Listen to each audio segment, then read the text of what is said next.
You're listening to Midlife Side Quest, the Over the Hill Gaming Podcast. Here's your host, John Wall.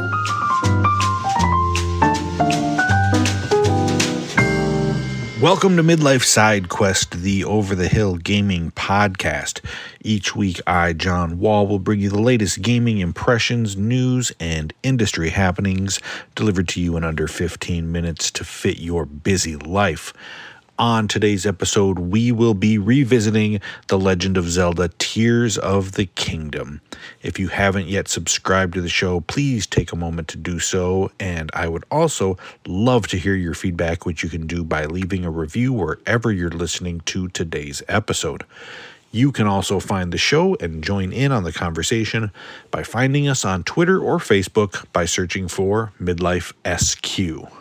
Every week I start the show with some positive vibes, a special shout out to somebody amazing in an attempt to make the gaming space a bit more welcoming and to spread some joy.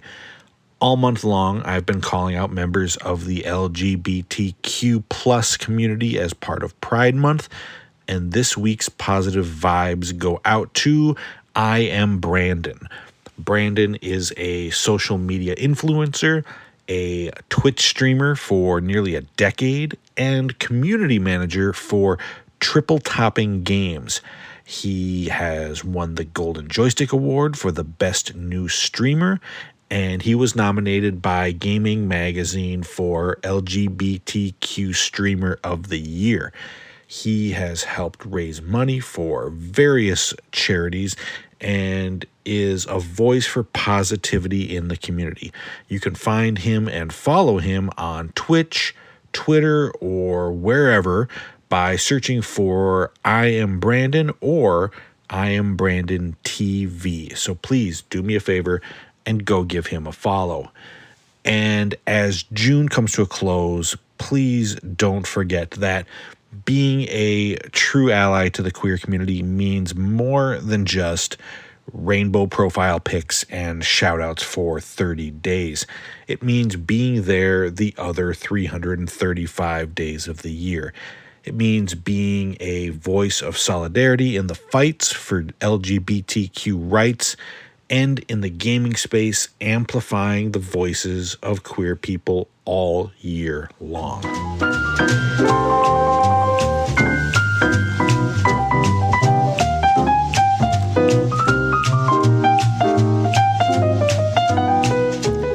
Generally speaking, the format of this podcast is that I devote an entire episode to a brand new game or subject each and every week. 6 weeks ago, I spoke about The Legend of Zelda: Tears of the Kingdom and my thoughts on the first 20 or so hours of that game. Well, this game is something special, so I'm going to break my own rules, and this week we're going to talk more about that game now that I have completed it. 152 shrines, countless Koroks, and over 105 hours later. Don't worry though, I'm still going to keep this completely spoiler-free. First things first, last time I mentioned that I thought that the game suffered a bit from being on such outdated technology, that the game could be a little bit even on the ugly side. And while I stand by everything that I said on that episode, I do have to say that after a while, I did kind of just get used to it, and it bothered me less and less the more that I played. I still would love to see this game running at, 4K 60 with some better texture work, but I'm just less annoyed by it, both because of the amount of time that I've spent playing the game and also because the rest of the game is just so dang good. Seriously, I don't know what they put in the water over there at Nintendo HQ, but they just have a way with game design that is just simply unrivaled by nearly anyone else in the industry. It's like there's this bit of Nintendo magic that they sprinkle on top of each game, and it gives it that extra something that just makes it special. I can't put my finger on what exactly it is, but I'm going to chalk it up to talent and the knowledge that comes from creating classic games for some 40 years. While there is a point to be made about the game having less of a wow factor due to its familiarity, it's mostly the same map and many same gameplay mechanics. It's still building off of what is arguably the greatest game of all time.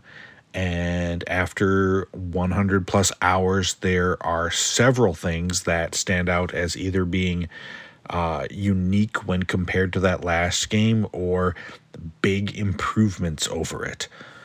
The big one being the crafting mechanic using Ultra Hand. It goes beyond just being able to build a boat to get across a river or a hot air balloon to reach an island way up in the sky. It's the way in which you're able to really experiment with all sorts of various pieces and parts to build these imaginative machines. Whether you want to create a Mad Max inspired truck complete with, spiked armor and flamethrowers, or a supersonic jet to get you across the map in a matter of minutes. If you can think of it, there's a pretty good chance that you can build it in the game. And the way that you can use it for puzzle solving is awe-inspiring. I mean, there are definitely ways in which the shrines or the puzzles in the game are designed to be completed, but these extra tools and gadgets offer you so many more ways to think outside of the box. There's almost nothing more satisfying than knowing that the game wants you to do one thing to get past a puzzle or an area, but you come up with a creative solution on your own to cheat that system, to outsmart the game.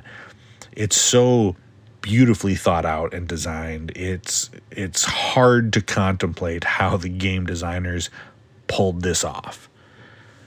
But probably the biggest surprise to me was how much I enjoyed the story.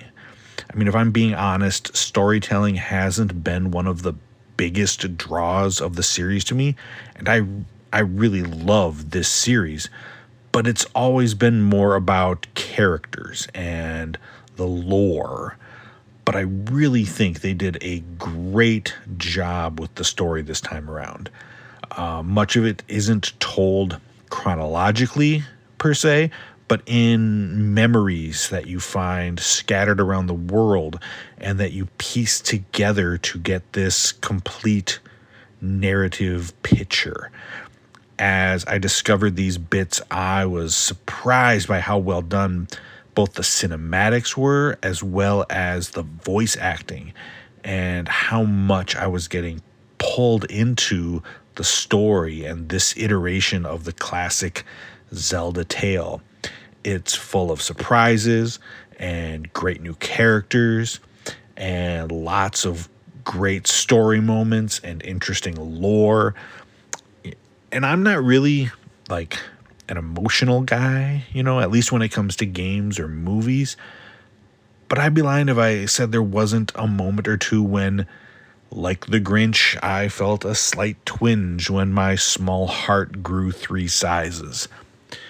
There are fun dungeons to explore and giant bosses to take down and more map and secrets to discover that would probably take me 200 hours to even come close to seeing everything. And it all culminates in one of the coolest ending boss battles in the series history. And the toughest.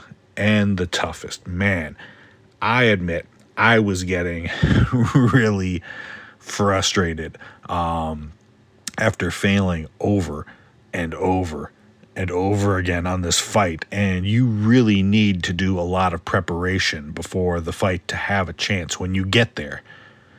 really stock up on what you need. And the funny thing is that, I looked at about 3 or 4 different websites for strategies because I just wasn't getting anywhere. And it wasn't until I stumbled on a move that none of the sites even mentioned. They didn't even say this was possible to do. But once I discovered this, I was able to finally take him down and roll credits. On the first episode about Tears of the Kingdom, I wasn't sure if this game would be able to stand up to Breath of the Wild. But now I think it can confidently stand side by side with that classic. It might not have that new car smell that the last game had, but it's got all of the bells and whistles, and it improves on the formula in enough ways to make this one of the best in the series. And after these 2 back-to-back classics, I'm incredibly curious. What comes next?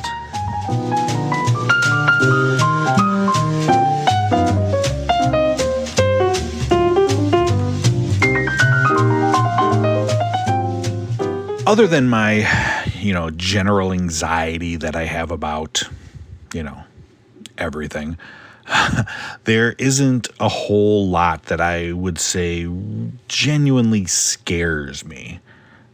Heights scare me. Not like when I'm in an airplane or up in a skyscraper, but like if I'm standing on a roof and I need to rely on myself not to get myself killed, that scares me. The words President DeSantis, that scares the hell out of me. And another thing that scares me is the fact that my child this week passed his driver's permit test and is now legally allowed to operate a motor vehicle. It's another landmark on my life's path that reminds me of how quickly things are passing, how fast time is going, and how old I'm getting. I just can't imagine sitting next to my child as he drives down the freeway. It's nothing about his driving skills. I'm sure he's going to be fine at it. It's just, how is this possible? How are we already here? He shouldn't even be able to reach the pedals. Just the other day, he was nervously standing on stage at his kindergarten graduation, and we were just making Pinewood Derby cars together and watching it race through the school gym.